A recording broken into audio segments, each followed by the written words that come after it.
Nós estamos ao vivo aqui no canal, tá bom? Beleza, Olha, beleza. eu quero começar essa live te pedindo 1001 desculpas pelo lapso aqui. Me perdoe.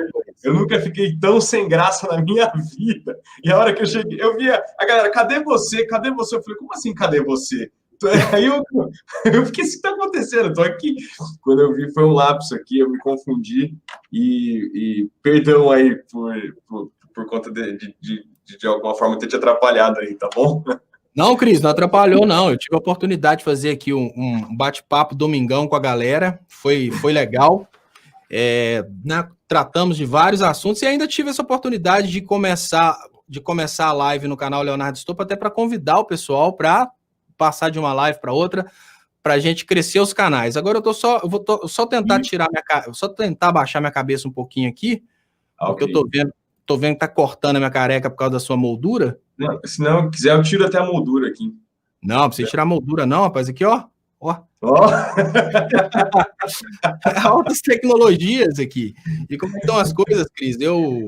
Você deu uma dormida aí? Como é que foi? Que domingão não estava dormindo, não. Eu estava aqui no escritório e eu não sei por que raio, eu achei que era 15h30. Eu estava tranquilo. Eu falei, vou criar a sala agora, vou passar para o Léo. E eu vi umas mensagens chegando a galera, cadê você? Cadê você? Eu falei, como assim, cadê você? Aí eu já vi seu WhatsApp. Eu falei, não acredito que eu dei essa bola fora.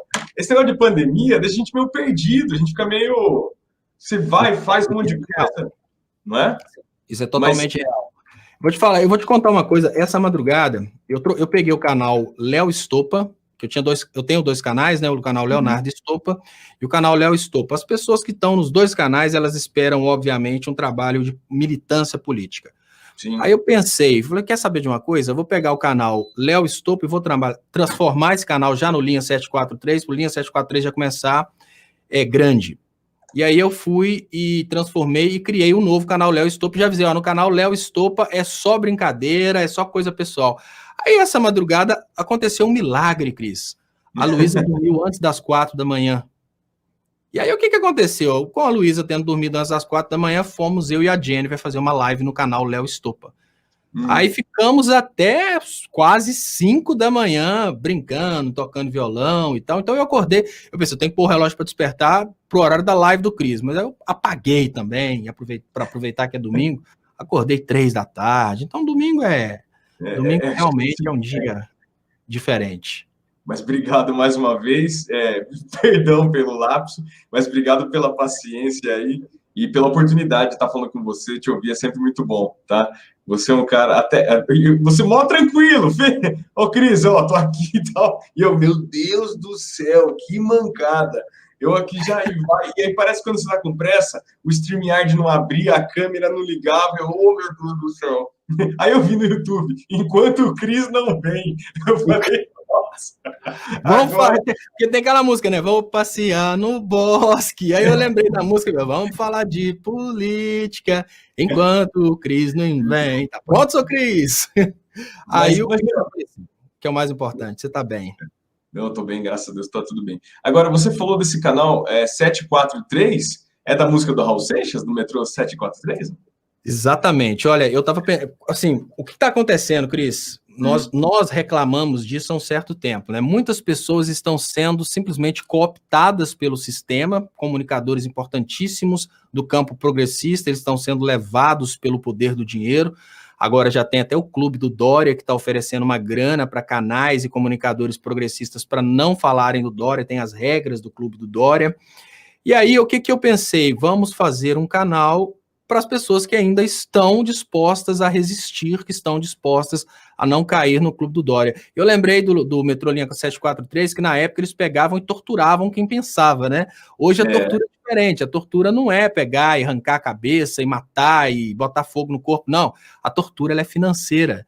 Cara, você vai continuar lutando por uma causa, o algoritmo não deixa se chegar a ninguém, o YouTube não te dá grana nenhuma, seus vídeos são desmonetizados, eu tô te oferecendo 15 mil reais por mês para você ficar do meu lado, você vai continuar? Aí a tortura, ela realmente fala mais alto, e aí você vira um cérebro vivo, a vinagrete.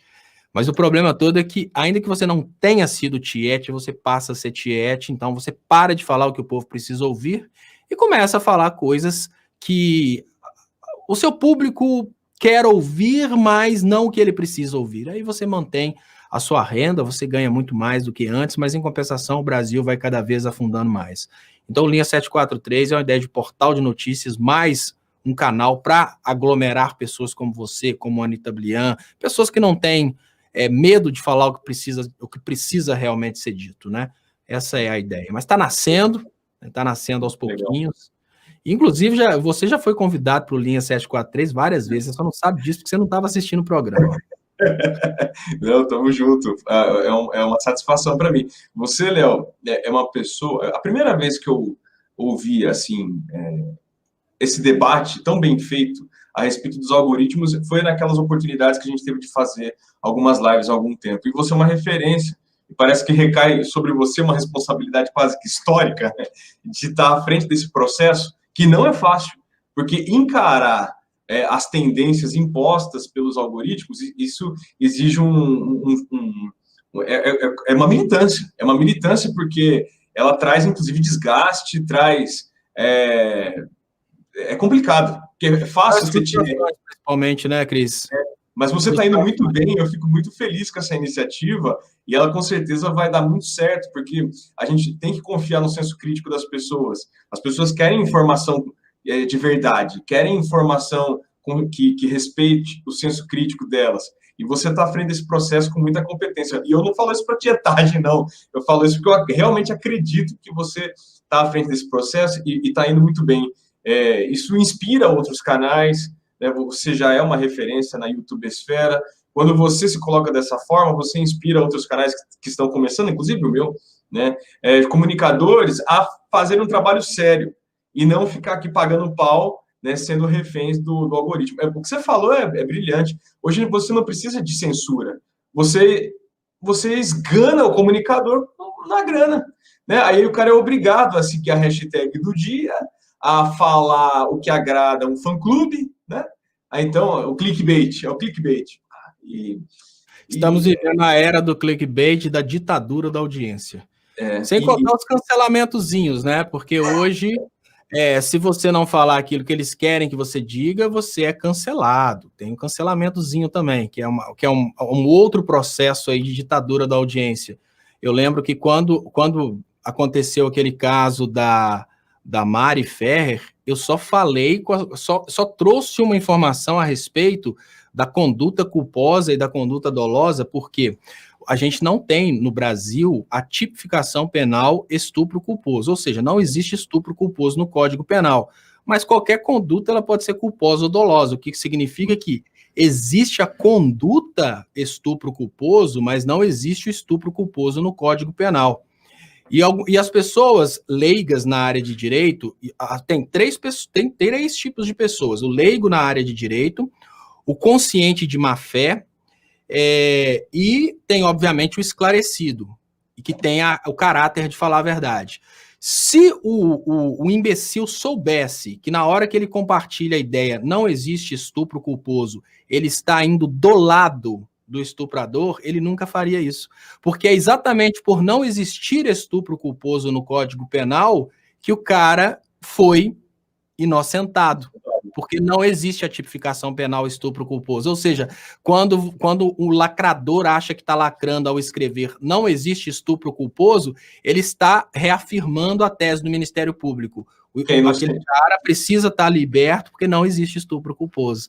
Só para você ver a diferença da técnica, a coragem de falar a técnica, de falar a verdade, o lacrador e o leigo imbecil e o leigo de boa fé, porque o leigo de boa fé, ele acha que está fazendo aquilo para lutar por uma causa, mas ele não sabe que, na verdade, ele está reforçando. Peraí, o juiz não condenou porque não existe estupro culposo. Aí todo mundo sai escrevendo em revolta contra o juiz, não existe estupro culposo, ou seja, você está reafirmando a ideia de que não se pode condenar uma pessoa pelo estupro culposo. Então, a massa de manobra vai toda do lado errado, do lado oposto àquilo que ela gostaria de estar fazendo, se ela tivesse um pouquinho de discernimento técnico. Aí me cancelaram. Aí quando me cancelaram, eu fiquei puto e falei, agora eu vou falar dó a quem doer. vou falar a verdade mesmo. Agora, eu sou subversivo contra a audiência também, não é só contra o sistema. São duas ditaduras, a do sistema e a da audiência, pô. Então, você vê, né, e não entendem que você, na verdade, está fazendo um serviço à compreensão, porque a partir da noção mais exata do que está se passando em relação a esse caso ou ao outro, que você consegue, as pessoas conseguem se engajar de uma maneira mais produtiva, né?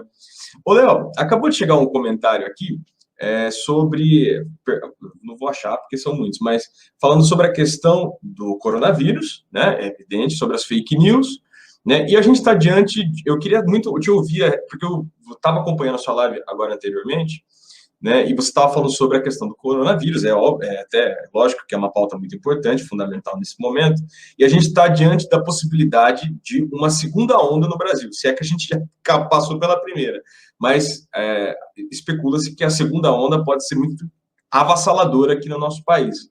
Ao passo que o Ministério da Saúde comprou testes que estão encalhados lá, estão lá, né, vão ter a validade, vai vencer agora em dezembro, né?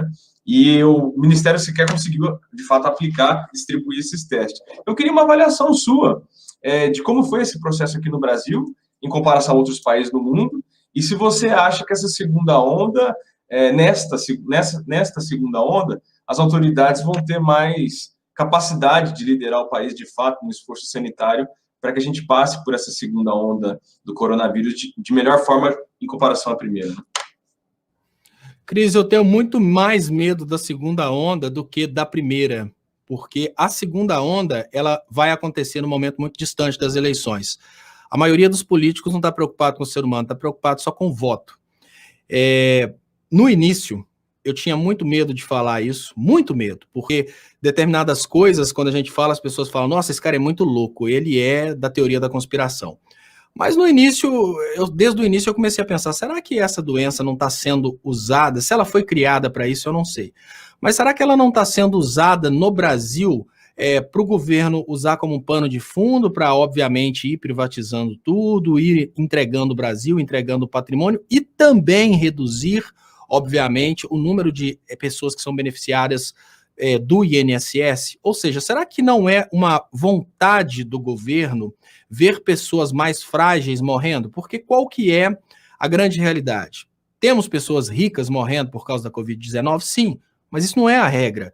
Isso é a exceção. Quando a gente pensa tanto na metrópole como na colônia, tanto nos Estados Unidos como no Brasil, o que a gente percebe é que essa doença é uma doença que está produzindo uma espécie de eugenismo no Brasil, que é mais ou menos assim, vamos eliminar os mais pobres, os mais idosos, vamos eliminar os mais frágeis. É uma coisa muito semelhante à proposta do Hitler na Alemanha, você lembra? A ideia do Hitler era que as pessoas mais frágeis, elas não tinham dignidade de viver, só os mais fortes, as pessoas que tinham deficiência física, enfim. Esse processo de eugenia que é proibido na Constituição, inclusive a esterilização eugênica é proibido, qualquer tipo de eugenia é proibido na Constituição, ele não poderia ser levado adiante, mas ele foi proposto pelo Bolsonaro várias vezes. A ideia da redução populacional no Brasil, antes dele ser eleito, ele falava, né, que pessoas do Nordeste ficam fazendo filhos só para terem benefícios.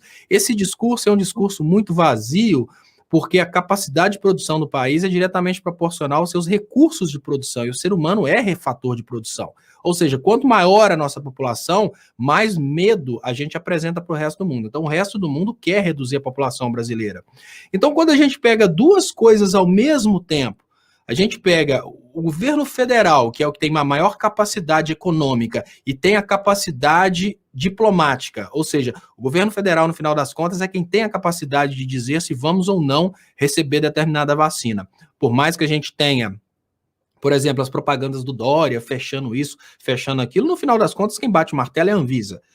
Quando nós temos uma situação dessa e nós percebemos que o governo está fazendo de tudo para evitar que a doença seja combatida, isso desde o início, incentivando as pessoas a enfrentarem a doença, falando que não precisava de isolamento social, incentivando coisas como essa que você denunciou agora, que são testes que estão vencendo, eles não querem testar. Eles não querem aumentar os números, eles não querem ter testes. Se não tiver teste, a pessoa não entra nas estatísticas.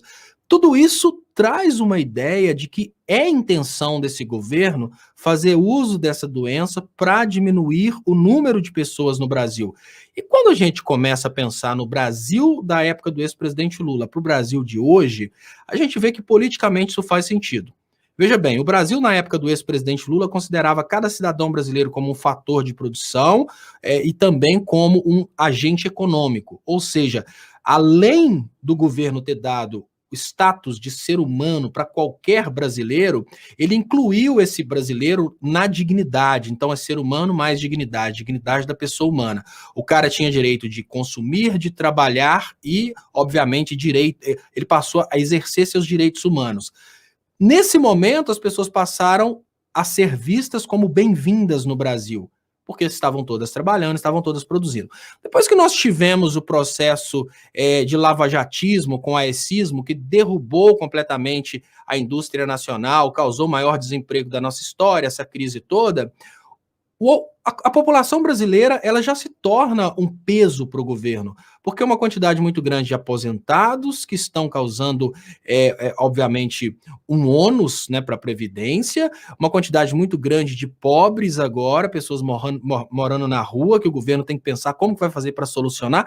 E como nós agora somos colônia dos Estados Unidos, a quantidade de pessoas que a gente precisa de ter dentro do Brasil é estritamente necessária só para produzir para os Estados Unidos. O que eu estou querendo dizer é que na época do ex-presidente Lula, quanto mais brasileiros, melhor, porque o ex-presidente Lula e a Dilma, eles estavam, obviamente, investindo no crescimento do Brasil como uma potência com um contingente populacional grande, porque a ideia era ter indústrias, né, educação, explorar toda a nossa capacidade de produção para o Brasil. Só que agora a gente tem uma situação diferente. O Brasil deixa de ser um país e torna-se um sítio dos Estados Unidos. A pergunta básica é: quantas pessoas você precisa numa fazenda? Somente o que for necessário para produzir naquela fazenda. Se você tiver pessoas a mais, você precisa começar a criar mitos do tipo, se comer manga e beber leite, você morre. Exatamente para que aquelas pessoas não comecem a disputar os recursos naturais que estão naquela fazenda. Então, essa fazenda dos Estados Unidos, que nós chamamos de Brasil, ela hoje tem uma população muito grande aos olhos do dono, que são os Estados Unidos. A redução populacional no Brasil, ela é estratégica. Quanto menor a quantidade de pessoas dentro do Brasil, menor a quantidade de pessoas disputando esses recursos que hoje estão todos disponíveis para os países do norte. Então, tudo que parecia uma grande conspiração lá no início, agora com essa possibilidade de segunda onda da Covid, e mesmo a Covid tendo matado tantas pessoas, o governo continua insistindo que é só uma gripinha, que a gente não tem que lutar contra a Covid, continua lutando contra a vacina, continua fazendo métodos para perder os testes, para que as estatísticas não mostrem a verdade, a gente já começa a ver que não é teoria conspiratória. Essa doença está sendo usada para reduzir a população do Brasil. Agora, coisas que não são teorias conspiratórias são as várias tentativas dos Estados Unidos de reduzir a população do Brasil. Esterilização de índios, né? Existem pesquisadores que acreditam que o Zika vírus foi implantado no Brasil pelos Estados Unidos, várias pessoas, vários espiões norte-americanos durante vários anos, e isso está nos arquivos do Itamaraty, que vinham para o Brasil para tentarem, de uma forma ou de outra, esterilizarem os povos brasileiros. Então, assim, essa tentativa de redução populacional no Brasil, ela não aconteceu no passado, porque os governos lutavam contra isso, mas o atual governo, o governo Bolsonaro, ele está permitindo essa redução populacional. E não acredito mais que seja conspiração, eu acredito que seja intenção do governo matar pessoas para diminuir o número de pessoas no Brasil, para liberar nossos recursos para os Estados Unidos. Pois é, né? Olha que fala brilhante a sua, sempre muito afiada, trazendo uma série de reflexões aqui interconexas, que é muito legal. Léo, aí você falou dos Estados Unidos, e recentemente a gente viu aí o Donald Trump perder a eleição presidencial para o Biden. E teve muita gente aqui no Brasil que comemorou, Biden ganhou, isso vai melhorar muito a nossa vida. Você é otimista, assim, em relação a essa vitória do Biden? Você acha que vai melhorar muito a nossa vida aqui com a derrota do Trump e, consequentemente, a Casa Branca sendo assumida por esse democrata? Bom, é muito engraçado, né? Quando a gente fala democrata, a gente lembra do Biden, a gente lembra do Obama, e obviamente não tem como falar de democrata sem lembrar do presidente da Câmara dos Deputados do Brasil. Bom, de democratas eles não têm nada. Eu tentei durante todo o tempo falar com o pessoal, não se iludam, não se iludam. O Biden, ele pode ser sim um candidato contra o Trump, a gente pode comemorar, sim, a derrota do Trump, mas no que diz respeito da derrota desse sentimento, né, de desunião, esse sentimento que impulsiona outros sentimentos, esse sentimento que legitima, por exemplo, que nem é do Trump isso, é da Cambridge Analytica, né, essa estratégia de conquistar através da divisão dos povos, de falar somos superiores, aqueles outros são inferiores. Quando você fala somos superiores e aqueles outros são inferiores, você legitima racismo, você legitima homofobia, você legitima todo tipo de discriminação. E ontem eu publiquei um vídeo, eu publiquei uma foto de uma placa que tá escrita proibida a entrada de cães e de chineses, para as pessoas entenderem que o racismo, né, principalmente, ele sempre foi utilizado politicamente, e o racismo não aconteceu só contra negros, o racismo já foi utilizado de várias formas. O negro foi o que sofreu muito mais o racismo e continua sofrendo hoje, porque uma quantidade muito grande de recursos naturais estão divididos entre territórios de negros e de árabes. Então, hoje nós temos os racismos de desumanização, para querer dizer que o negro não é um ser humano, para que ninguém tenha dó das mortes que acontecem na África, e para dizer que o árabe é um povo que adora o demônio, para que ninguém fique com raiva dos Estados Unidos exterminarem árabes. Então, essa é o racismo legitimado nos dias de hoje, mas principalmente legitimado pelo partido do Biden. O que muda? Essa sensação, por exemplo, essa sensação de legitimidade para matar o outro, como é o que muitas pessoas acreditam que deu a legitimidade para que os seguranças do Carrefour matassem aquele rapaz. Aquela história, olha, nós estamos batendo num negro, não tem problema. Se fosse um branco, a gente não poderia fazer isso. Mas já que é um negro, não tem problema. Claro que tem vários fatores envolvidos. Eu não entrei na discussão desse assunto para falar que o assunto resume-se ao racismo. Obviamente, nós estamos vivendo uma violência generalizada, e essa violência generalizada ela tende a diminuir com a queda do Trump. A derrota do Trump significa que o povo não está consumindo mais essa ideologia. Mas a vitória do Biden significa que retorna ao poder nos Estados Unidos o grupo que começou o golpe contra o Brasil. Então, ou seja, não há como olhar para os Estados Unidos e ter esperança de melhora para o Brasil. A melhora para o Brasil, ela só vem de dentro do Brasil. Isso, a visão que eu tenho é essa. Qualquer tipo de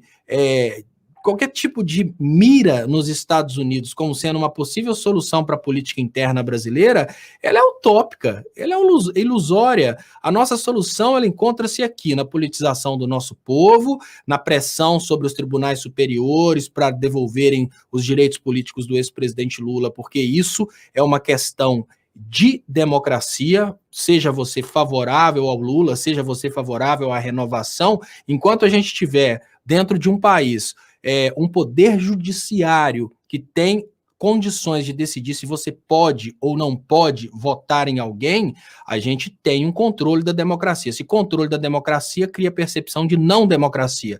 Enquanto a gente tem a percepção de não democracia, as pessoas não acreditam no Brasil. Se as pessoas não acreditam no Brasil, ele não volta a crescer. Brasil resolve seu problema internamente. Olhando para os Estados Unidos e sonhando que a solução vai vir dos Estados Unidos, não. É mais fácil você sonhar que a solução venha dos extraterrestres do que a solução venha de outro país. Está cada um defendendo os seus interesses. Estados Unidos defendendo seus interesses, obviamente, a China defendendo seus interesses, apesar de que os negócios entre Brasil e China são mais interessantes para o Brasil do que a submissão do Brasil aos Estados Unidos. O que não significa que não é interessante o Brasil fazer negócio com os Estados Unidos, mas os Estados Unidos têm essa cultura de intervenção direta, ou seja, de prejudicar os outros países com intervenção, modificando governos, derrubando governos. A China já tem mais essa ideologia de tomar as indústrias dos países. Olha, peraí, nós vamos produzir mais barato, então vamos quebrar a sua indústria. Os dois interferem, os dois prejudicam, as duas potências prejudicam, sim, só que uma no jogo limpo, outra no jogo sujo. A diferença é essa. Então, sonhar que vai vir de fora a solução para o Brasil é, obviamente, adiar, né, cada vez mais o sofrimento. Não vai vir de fora, não. E não querendo exacerbar muito esse tópico, mas agora, você acha que, por exemplo, o Bolsonaro em 2022, se ele perder a eleição, você acha que vai ser mais ou menos igual foi lá, está sendo nos Estados Unidos, com o Trump questionando o resultado? Eu acabei de ler aqui, se não me engano, no G1, já está tendo passeata pelo voto impresso, um discurso de deslegitimação do sistema eleitoral brasileiro. Você acha que a gente vai passar por uma agonia semelhante à deles, lá nos Estados Unidos? Se nós formos sem inteligência, sim. Por quê? Qual que deveria ser agora, nesse exato momento, o posicionamento da esquerda? Abraçar a passeata pelo voto impresso. Isso é uma questão de inteligência. Se nós temos a possibilidade da democracia ser questionada porque as urnas são eletrônicas, e a única finalidade olha, a urna não escolhe o presidente, quem escolhe o presidente é o poder financeiro. A urna não define o destino do país. A prova disso foi que no momento que a Dilma não quis se curvar mais ao sistema, ela foi derrubada. Então, as urnas, elas servem para dar para o povo aquela impressão de que teve uma disputa legítima, teve uma disputa justa. Se essas urnas são questionáveis, vamos substituir essa porcaria. Né? Se já não tem mais confiança nisso, vamos substituir. Coisa muito básica. Você pode ter um mecânico que arruma o seu carro há 5 anos. Você confia sempre nesse mecânico. Aconteceu um evento ali que você descobriu que esse mecânico falou mentira com você, ou que alguém te falou que esse mecânico falou mentira com você. Aí você passou a não acreditar mais nele. Vamos imaginar que ele nunca fez nada errado, mas você nunca mais vai confiar que realmente ele vai arrumar o seu carro adequadamente. Você sempre vai ter a pulga atrás da orelha. Então, esse mecânico perde, com isso perde. Mas para você se sentir bem, troque de mecânico. Se o Brasil não acredita nas urnas eletrônicas, a maior estupidez da esquerda é continuar insistindo nas urnas eletrônicas. Porque olha qual que é a comunicação que chega. O grupo do Bolsonaro pede voto impresso. A esquerda, só para bater de frente com o grupo do Bolsonaro, fala que não precisa de voto impresso. Qual que é a mensagem subentendida a partir disso? A gente tem que ter essa noção. Se nós chegamos... Olha, veja bem, o Bolsonaro pede a substituição da metodologia. E ele pede uma coisa que para mim não é um absurdo, que é ter a urna eletrônica, mas ter a impressão simultânea do voto para a pessoa conferir e depositar lá na urna. Pronto. Só para poder as pessoas terem certeza de que a coisa está correta. Isso para mim é uma coisa absolutamente realizável. No momento que a esquerda vai contra isso, a esquerda, ainda que sem saber, legitima o argumento de que as urnas são fraudadas. Porque o cara do grupo Bolsonaro pensa, se as urnas não fossem fraudadas, a esquerda não estava lutando pela urna eletrônica. Então, qual que é eu acho que hoje, qual que é o movimento estratégico para acabar de vez com todo o argumento do bolsonarismo? É concordar com tudo aquilo que é insignificante. Voto impresso, vamos, todo mundo. Todo mundo no movimento do voto impresso. PT declara apoio ao voto impresso. PSOL declara apoio ao voto impresso. PCdoB declara apoio ao voto impresso. Todos os partidos do Brasil. E todo mundo com o mesmo discurso. Olha, já que o povo, já que a urna eletrônica não contempla mais os anseios da população brasileira, vamos voltar ao voto impresso, porque a finalidade das urnas é legitimar o candidato. Se não está servindo mais, por mais que ela seja algo tecnológico, absurdamente moderno, vamos voltar ao voto impresso. Custa tanto, não interessa. Para a democracia não tem preço. Se a gente vai continuar vivendo essa possibilidade de contestação dos resultados, vamos voltar ao voto impresso. Ah, vai ser que tipo de voto impresso? Vai ser o voto impresso daquele de xizinho na cédula? Vai ser só a impressão? O que o Bolsonaro fizer de proposta, gente, não adianta. A intenção do cara votar, o cara vai lá, vota, acabou. Não vai mudar o resultado. Agora, dar legitimidade para contestar depois é uma brecha muito perigosa. Então, ao meu ver, o que eu faria hoje? Toda a esquerda e toda a comunicação da esquerda, não necessariamente assumindo que as urnas eletrônicas são fraudadas, mas falando, já que o povo não acredita, vamos voltar ao voto impresso. Acabou, pronto. Aí chega o Bolsonaro, e agora já estão começando, a turma do radicalismo já está começando a trazer uma nova estratégia, Cris, que é a pedofilia. Como o kit gay não vai funcionar de novo, né? Que é lógico, tem que ser muito idiota para cair na mesma história 2 vezes. Agora estão trazendo a ideia da pedofilia. O problema maior agora é a pedofilia. Qual que é a estratégia para bater de frente com essa ideia da pedofilia? Cara, veja bem, a pedofilia é um grande problema, não é claro, é um grande problema. Nós, da esquerda, né, PCdoB, PSOL, PT, nós somos totalmente contra a pedofilia e queremos punições graves contra a pedofilia. E pegar o mesmo argumento e bater em cima do mesmo argumento. Por quê? Porque se você deixa essa batalha só com o bolsonarista, vai parecer que o outro lado é a favor da pedofilia, como o Siqueira Júnior falando, por exemplo, que a Xuxa está fazendo livros para ensinar ideologia LGBT para criança, porque a Xuxa falou que no livro dela teria uma criança que seria filha de 2 mães. Ou seja, olha onde o cara viajou. Aí o cara coloca num vídeo, aqui pode, aqui não pode. Mesma coisa do kit gay do Bolsonaro, uma super amplificação. O que a esquerda tem que fazer? A esquerda tem que comprar o mesmo argumento e mostrar que ela também é contra a pedofilia. E não tentar defender que o Siqueira Júnior está errado, porque é essa armadilha que eles usam para ganhar sempre. Então, é voto impresso? Todo mundo quer o voto impresso. E aí, e agora? Agora ferrou, né, Bolsonaro? O que você vai falar? Não, mas então vocês estão querendo voto impresso agora para poder fraudar o voto impresso. Por aí. Pô, você quer o voto impresso. A gente fala que também quer o voto impresso. Agora você não quer mais o voto impresso? Decide, meu amigo. Então é trucar o Bolsonaro nas coisas que são insignificantes.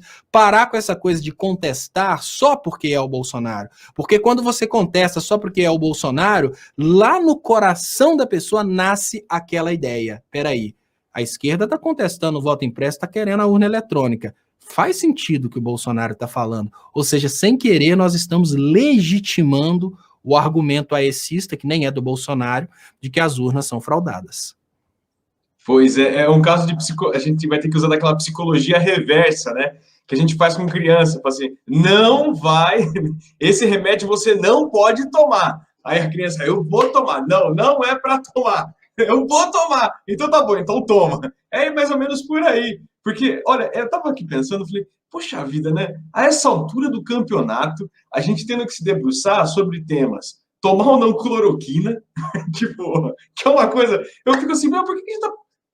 Cloroquina, sabe? É um debate assim, que ele sequestra o engajamento de todo mundo. Fica todo mundo falando de cloroquina sem propriedade, né? Porque não é um debate entre médicos e profissionais. Não, fica quem é a favor ou contra um remédio. Ou agora, sobre a vacina. Quem é a favor ou contra tomar vacina. Ontem eu estava conversando com alguns amigos, eu fiquei assim, são pessoas que não são da comunicação nem da política, mas nem por isso não tem senso crítico, então eu estava ouvindo com muita curiosidade o papo, para ouvir mesmo, como é que está como é que isso está na rua? E os caras, não, eu sou contra a vacina, e o outro, mas você vai tomar essa vacina chinesa?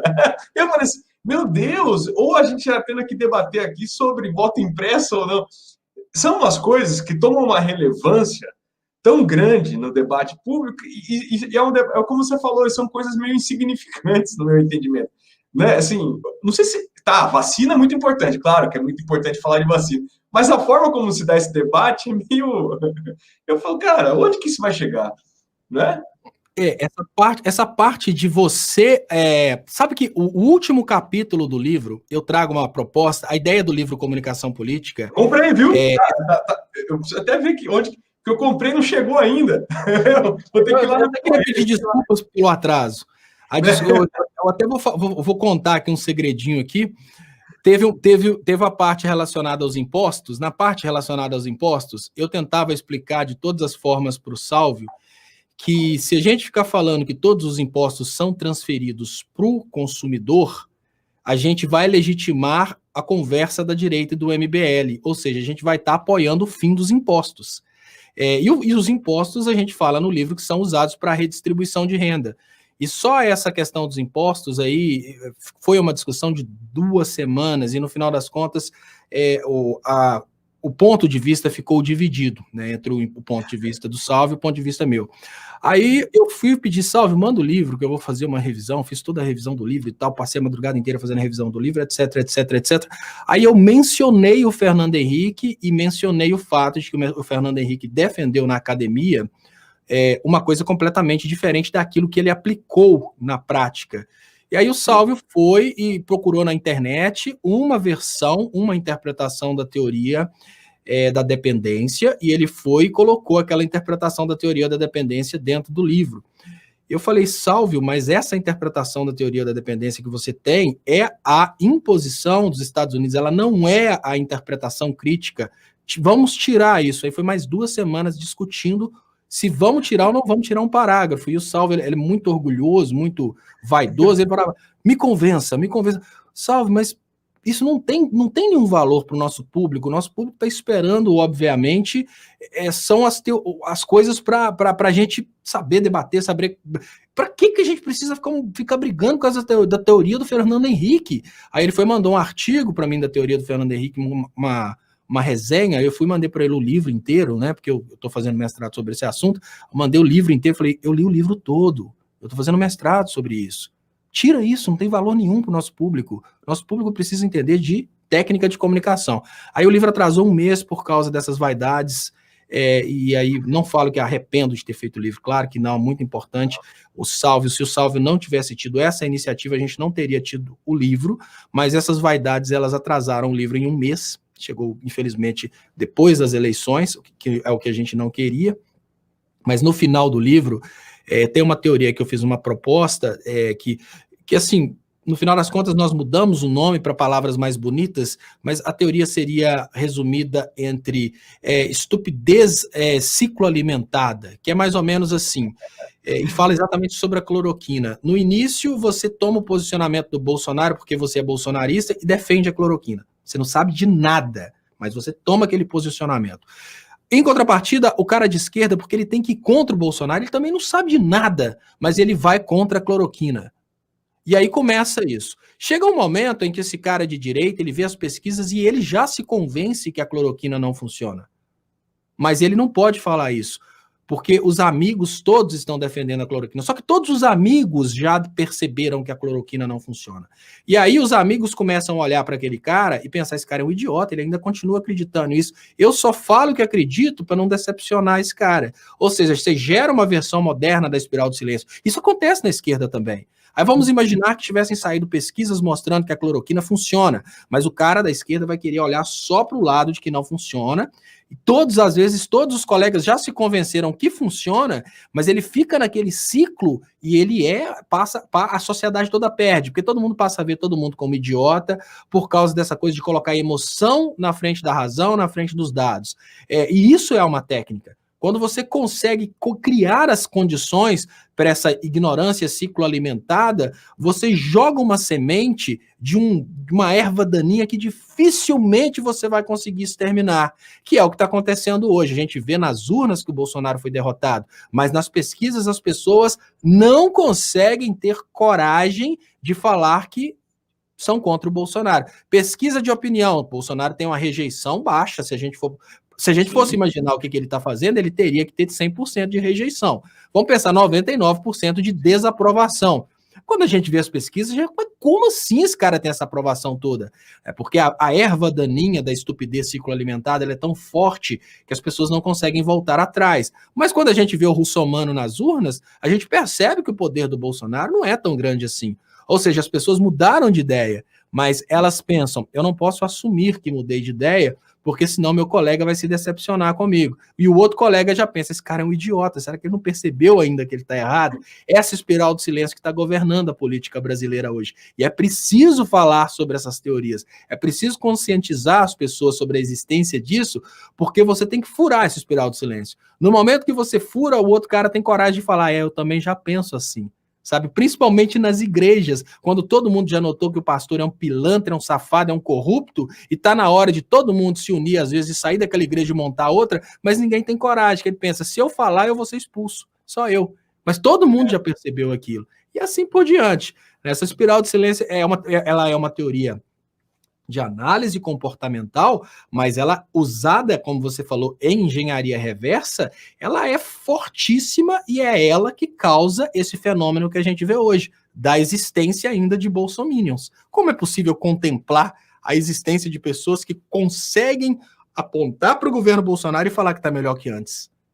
Como? Ah, mas pelo menos não tem corrupção. Cara, não tem corrupção, mas não tem arroz, não tem mais nada.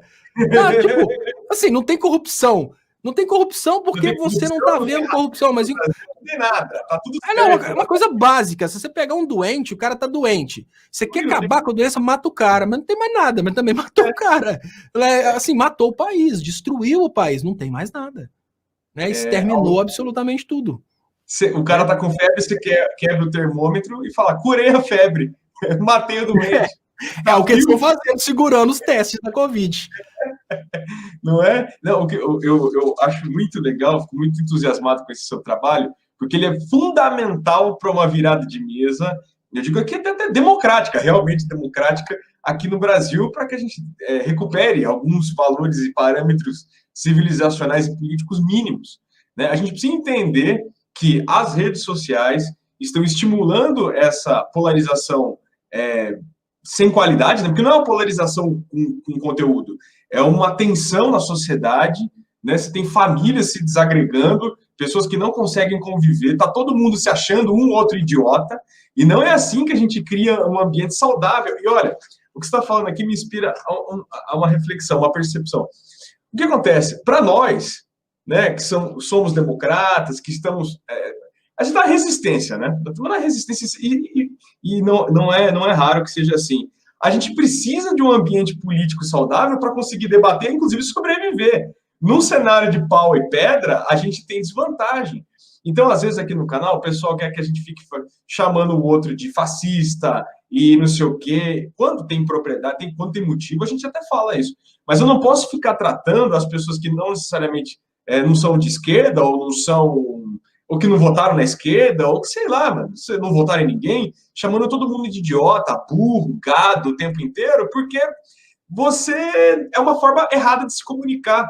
E esses algoritmos que estão... Tem aquele documentário Dilema das Redes que tem na Netflix, que não é o suprassumo, não é uma panaceia do entendimento sobre o algoritmo, mas ele explica como os algoritmos servem ao interesse, né, que é o poder do dinheiro, né, o interesse financeiro de grandes empresas, grandes conglomerados, estimulam o tensionamento, essa bolificação, né, da sociedade. Ninguém ouve ninguém tem paciência para ouvir o contraponto, todo mundo nos seus respectivos fã-clubes, repetindo, parece uma terapia de grupo, né, de um lado e de outro, uma terapia de grupo, né, é um negócio assim, todo mundo se acha idiota, mas na verdade você não tem um debate político qualificado, sem um debate qualificado você não tem uma ação política eficiente, e aí é isso, nós estamos aqui, né? Radical de um lado, radical do outro, ninguém se entende e o dinheiro mandando, os caras fazendo o que bem entendem, manipulando, né? Então, eu acho muito legal esse trabalho, porque ele é fundamental, e muita gente da esquerda tem que ler isso aí, da esquerda, porque se quiser ganhar, vai ter que rever a sua comunicação, não é? Uma coisa importante que eu queria até aproveitar, eu estou vendo a participação do Oswaldo Ramos aqui. O Oswaldo Ramos, ele é uma pessoa que faz parte do hall de meu grupo de experiência, né, que eu acompanho o Oswaldo Ramos. O Oswaldo Ramos é um exemplo de super engajamento. O Oswaldo, me parece que ele é aposentado, ele é um dos aposentados que fica o dia inteiro de graça, trabalhando de graça, compartilhando coisas contra a esquerda, coisas a favor do Bolsonaro. E o Oswaldo Ramos já compartilhou que as eleições nos Estados Unidos foram fraudadas, coisa que eu não duvido. Eu não vou entrar nessa discussão, porque se eu falar que há a possibilidade de fraude, eles vão achar que eu sou trampista. Né? Então, mas eu não duvido que as eleições tenham sido fraudadas, não duvido. Aí ele fica compartilhando provas que as eleições foram fraudadas o dia inteiro, ele fica compartilhando coisas contra a vacina o dia inteiro, e a gente precisa se perguntar, peraí, O que faz uma pessoa? Vamos pensar que o Oswaldo, ele, quando profissional, antes de ser aposentado, vamos pensar que ele ganhava 5 mil reais por mês, eu não faço nem ideia. Mas o que faz uma pessoa dedicar o seu tempo, se antes ele ganhava 5 mil reais por mês, é praticamente imaginar que ele está dando 5 mil reais por mês, ele está dando a sua mão de obra gratuitamente para ficar compartilhando coisas que às vezes ele mesmo não acredita. Simplesmente ele não faz isso para ajudar um lado, ele faz isso para prejudicar o outro, é o engajamento pelo ódio. Essa técnica de engajamento pelo ódio, ela funciona a partir do momento em que você machuca a pessoa. Por exemplo, você pega um evangélico que tem uma visão muito, assim, muito fanática a respeito de um determinado ponto. E aí você começa a cutucar o cara ali, ó. O PT tá querendo acabar com as igrejas, o PT tá querendo um aborto, o PT tá querendo mudança de sexo para criança de 6 anos, o PT tá querendo o kit gay. Aí você consegue, pelo ódio, conquistar o cara e o cara torna-se um combatedor, e um combatedor irracional. Para combater o Bolsonaro, para combater o PT, por causa de todo fake news que foi usado para conquistar esse cara, ele compartilha coisas que ele vê que são coisas idiotas, mas é mais ou menos assim, isso é um tiro contra o inimigo. Eu sei que não faz sentido, mas vale a pena porque é contra o inimigo. Só que chega num ponto em que esse cara, o Oswaldo, eu acho que ele já chegou nesse ponto. Chega num ponto que ele compreende que muita coisa não faz sentido, que ele foi feito de besta. O grande detalhe agora é ele falar com ele mesmo que ele foi feito de besta, e Oswaldo, mentir para si mesmo é a pior mentira, é assumir que foi feito de besta e pular fora dessa, assumir que foi feito de besta, ficar puto com o que aconteceu e lutar para reverter isso, ou continuar sendo simplesmente um escravo desse sistema. São essas 3 possibilidades pro cara que foi cooptado pelo sistema de fake news, de engajamento pelo ódio. A nossa missão é fazer com que a pessoa saia da condição de gado, compreenda que foi feita de idiota e liberte outras pessoas. Isso, e para a gente conseguir isso, esse linguajar gado, né, bater de frente, isso não funciona. Então, uma coisa é o meu canal é voltado, obviamente, a uma bolha, com essa bolha eu falo desse jeito, mas quem está na base conversando com os demais precisa entender que você precisa conquistar o outro através daquela ideia de fazer com que o outro acredite que ele deduziu que está sendo feito de besta. Nossa, eu sou o máximo, acabei de perceber que o Bolsonaro me fez de besta, toda essa história que o pastor contou é mentira, a partir de agora eu vou lutar contra isso. Essa é a missão, porque o que pode acontecer o cara já concluiu que ele foi feito de besta, agora ele está lutando desesperadamente para manter a reputação e passar menos vergonha, ele continua compartilhando as idiotices. Na hora que ele perceber que não vale mais a pena continuar compartilhando as idiotices, ele pula em cima do muro e vai assistir Big Brother, vai assistir futebol, ou seja, a política acabou para ele. Mas se a gente conseguir despertar no coração desse cara a responsabilidade de libertar os demais, na hora que ele percebe que foi feito de besta, ele percebe que foi um projeto covarde, que fez ele de idiota, e fez ele perder, fez a sociedade perder, e ele pula para a libertação, esse cara tem muito mais capacidade de libertar os demais do que nós, porque esse cara é um recém-liberto. Ele é amigo dos outros alienados, ou seja, ele é um cara que acabou de sair da caverna. O resto que está preso dentro da caverna conhece ele, confia nele, ele volta e fala, vamos sair daqui, gente, olha, eu garanto que lá fora está melhor. É mais fácil os presos da caverna acreditarem naquele que acabou de sair do que uma voz que está gritando lá de fora da caverna. Então, essa técnica de comunicação baseada na conquista é exatamente o que o algoritmo impede, é exatamente o que o clube do Dória quer evitar, é exatamente para onde, infelizmente, os comunicadores de esquerda não estão indo. Eles querem manter o conflito, porque o conflito mantém a audiência, né? E nós, mesmo que contra tudo, né, contra todos e contra ninguém, nós vamos continuar tentando conquistar as pessoas através da verdade, através dessa técnica aí. Que isso.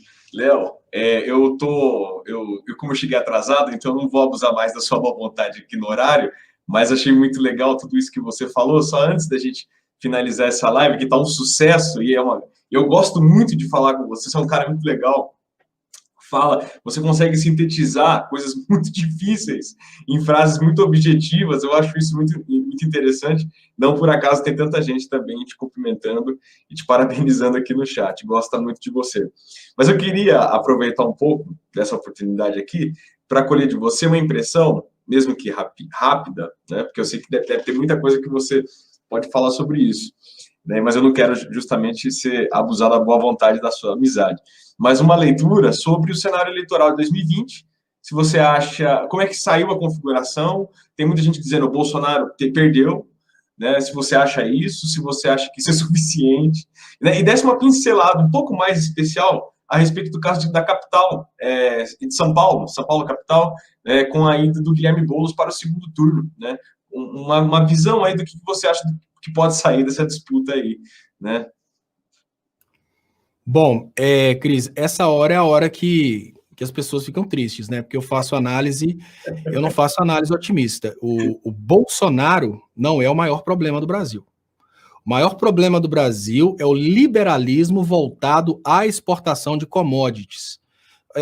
Vamos dividir o liberalismo em dois modelos de liberalismo, né? Aquele liberalismo que é o liberalismo sadio. Existe liberalismo sadio? Claro que existe. No modelo Lula, a gente não vendia tecnologia para Angola, para Cuba, isso era para o Brasil que estava vendendo altas tecnologias, isso era fantástico. Então, nesse modelo de liberalismo sadio e um liberalismo de consumo dentro do Brasil, nós podemos, obviamente, conceber o liberalismo como sendo uma coisa boa. Esse liberalismo saudável, que é o liberalismo de supermercados bombando, povo comprando, né, todo mundo consumindo, ele deixou de existir e é por isso que o aecismo trouxe o golpe contra Dilma, para acabar com o consumo dentro do Brasil. O que venceu nas urnas não foi necessariamente a esquerda. O Bolsonaro, ele é só um fantoche de tudo isso. Nós tivemos, sim, nós tivemos sim uma repetição do ambiente dos Estados Unidos, que é mais ou menos assim. O argumento de divisão, de homofobia, o radicalismo foi derrotado nas urnas aqui no Brasil. Então, as pessoas que foram apoiadas pelo Bolsonaro, elas não tiveram o mesmo capital político, porque aquela ideia de ignorância para a solução dos problemas, aquela ideia de querer resolver tudo no peito, sem conhecimento, só na estupidez, ela já não está vendendo mais. Mas o que venceu no Brasil? O que venceu no Brasil foi o liberalismo, mas não o liberalismo sadio. O que a gente está vendo é um crescimento muito grande da verdadeira direita brasileira, que Bolsonaro não é direita, Bolsonaro é um ser... digamos que não dá para colocar Bolsonaro de direita, assim, Bolsonaro em termos liberais, ele nunca pode ser considerado direita, porque o Bolsonaro, ele é entreguista, ele não é a favor dos brasileiros. Bolsonaro, ele pode usar esse discurso de moral, bons costumes, apesar de ele ter casado um monte de vezes, mas ele usa isso como discurso político. Então, o Bolsonaro não representa em absolutamente nada aquilo que o personagem Bolsonaro é na cabeça do bolsonarista. Mas a gente precisa assumir as coisas para a gente reagir. O que perdeu no Brasil nas últimas eleições e que tem diminuído cada vez mais, é a esquerda de redistribuição de renda.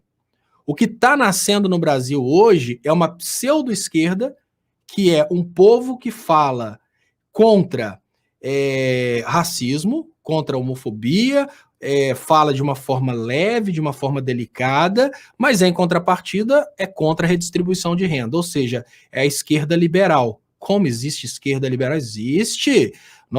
A gente não está vendo, por exemplo, o PSDB, na figura do Covas, ligar para o Boulos e pedir desculpa por causa de uma manifestação ignorante.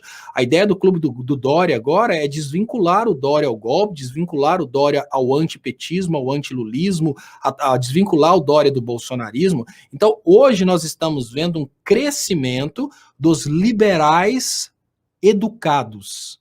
E é isso que as urnas entregou para a gente. O que é mais maléfico? Muito mais maléfico do que o Bolsonaro é o liberal educado. Se a gente tivesse um liberal educado no poder, vamos imaginar que o Aécio tivesse vencido em 2014. Se o Aécio tivesse vencido em 2014, nós não teríamos hoje uma empresa pública. todas teriam sido democraticamente expropriadas do povo brasileiro, privatizadas. Por quê? Porque o Aécio seria um liberal educado.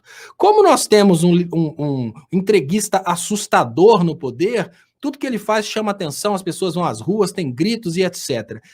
É preciso ler as eleições de 2020 com um critério que leva em conta o fato de que as pessoas estão, sim, assustadas com o discurso de ódio, mas elas não têm consciência política. Nós não conseguimos despertar nem um pouquinho de consciência política na cabeça das pessoas a respeito do que causou a queda da economia brasileira. Tanto é que as urnas elegeram exatamente o grupo político que está mandando no governo hoje, ou seja, o Bolsonaro pode ter sido frustrado nos seus apoios, mas, em compensação, quem está no governo com o Bolsonaro hoje, que é o DEM, que é o PSDB, esses estão vencendo as eleições. E a esquerda que redistribui renda, a esquerda que dá dignidade, que foca no ser humano, ela está encolhendo. E, obviamente, encolhendo tanto em número de pessoas eleitas, quanto em número de representantes, porque muitas pessoas estão tabatizando.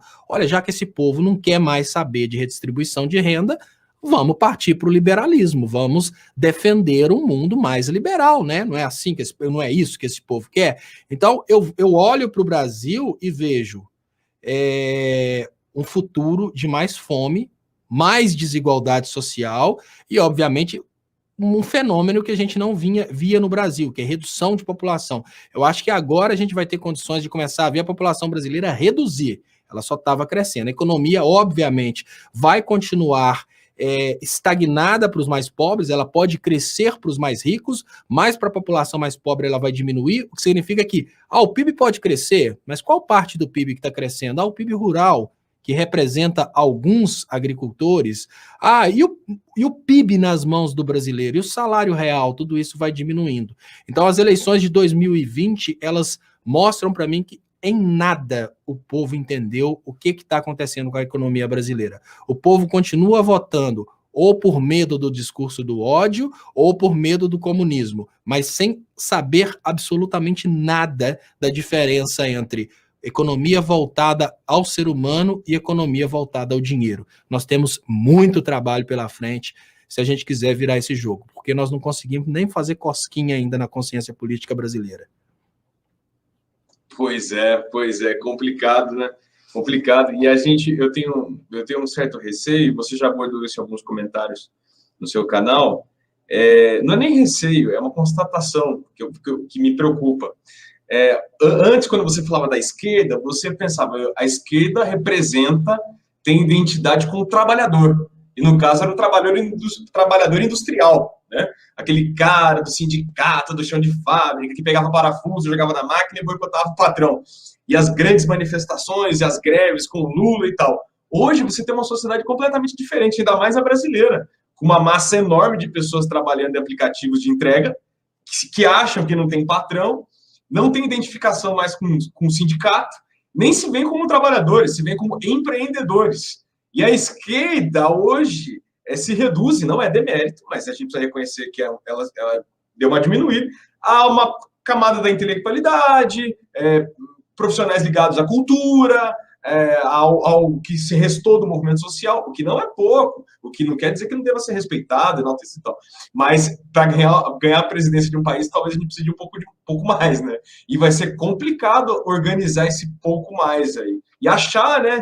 Como é que hoje o cara que é motorista do Uber, ele se identifica mais com o discurso do Novo, do Amoedo, de menos imposto e tal, do que praticar, né? Lógico, eu estou sendo um pouco, né, exagerando aqui para fazer uma caricatura, né? Não é bem assim, né? Não desejo isso também, mas é fato que ontem, alguém, por que tem gente que é o pobre de direita, né? Perguntaram aqui no canal. Eu falei, por causa disso, né? Uma identificação que nem sempre a pessoa tem pelas figuras da esquerda, por culpa de uma série de coisas, desinformação e também por conta de um discurso, às vezes, limitado das lideranças de esquerda, né? Que não estão falando, não estão pensando, não estão elaborando um discurso que também diga alguma coisa para as pessoas, né?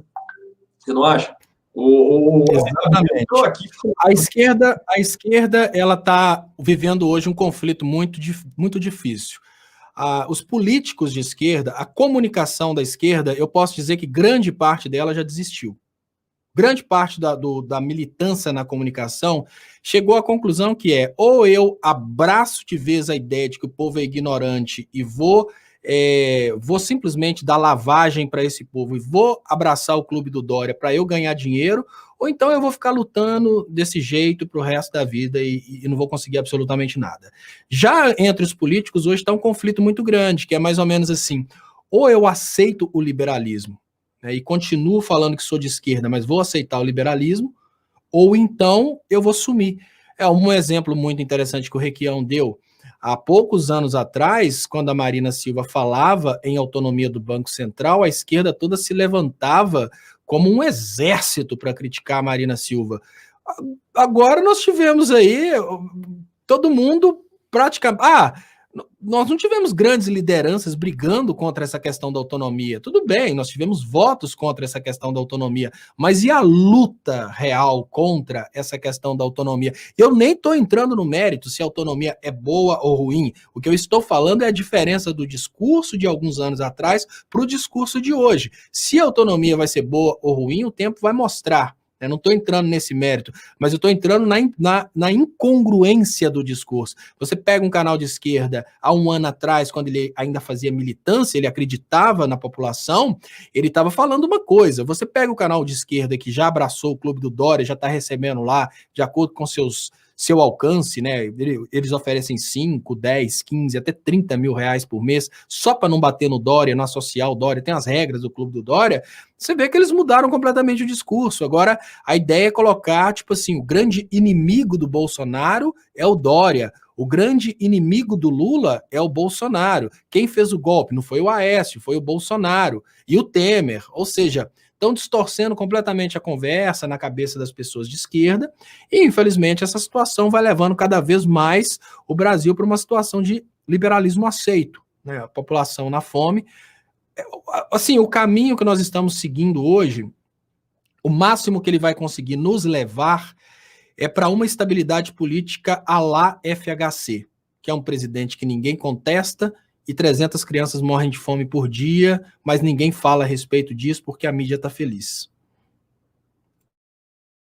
Léo, eu já atingi um pouco mais de 1 hora de live. Eu quero agradecer muito a oportunidade de falar com você.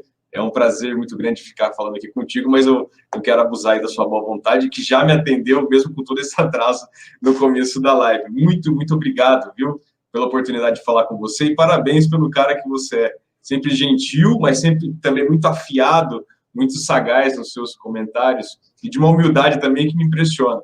Eu sempre comento com você que eu sequer um dia imaginei que um dia ia conversar com você, quando eu, lá da casa do Turella, que deve estar acompanhando a live aqui, a gente ficava horas e horas assistindo os seus vídeos, e hoje ter essa oportunidade de falar contigo, para mim é uma coisa assim, eu fico muito contente. É meio surreal e eu fico muito contente.